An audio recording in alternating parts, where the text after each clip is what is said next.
ಬಾವಿಯಲ್ಲಿ ಬಿದ್ದ ಚಿರತೆಯ ಪರದಾಟ. ಅಲ್ಲ ಇಷ್ಟು ಉದ್ದ ಇದಾಯ್ತು ನೋಡಿ ನೋಡಿ ನೋಡಿ. ಶಿರಸಿ ತಾಲೂಕಿನ ಕೆರೆಕೊಪ್ಪ ಗ್ರಾಮದ ಸುರೇಶ್ ಹೆಗಡೆ ಅವರ ಮನೆಯ ಬಾವಿಯಲ್ಲಿ ಬಿದ್ದ ಗಂಡು ಚಿರತೆ ಮೇಲಕ್ಕೆ ಬರಲಾಗದೆ ಒದ್ದಾಟ ನಡೆಸಿರುವುದನ್ನು ಸ್ಥಳೀಯರು ಕಂಡು ಅರಣ್ಯ ಅಧಿಕಾರಿಗಳಿಗೆ ಹಾಗೂ ಪೊಲೀಸರಿಗೆ ಮಾಹಿತಿ ನೀಡಿದ್ದಾರೆ. ತಕ್ಷಣ ಸ್ಥಳಕ್ಕೆ ಧಾವಿಸಿದ ಪೊಲೀಸ್ ಮತ್ತು ಅರಣ್ಯ ಸಿಬ್ಬಂದಿಗಳು ಚಿರತೆಯನ್ನು ರಕ್ಷಿಸಿ ಮರಳಿ ಕಾಡಿಗೆ ಬಿಟ್ಟಿದ್ದಾರೆ.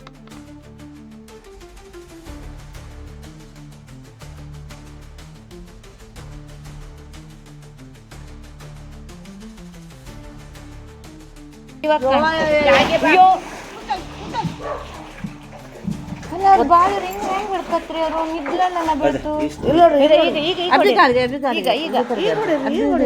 ಹೊಡೀರಿ, ಈಗ ವಿಡಿಯೋ ಮಾಡಿ.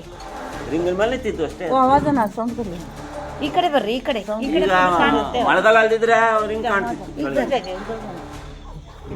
ಇಲ್ಲಿ ಬರ್ರಿ.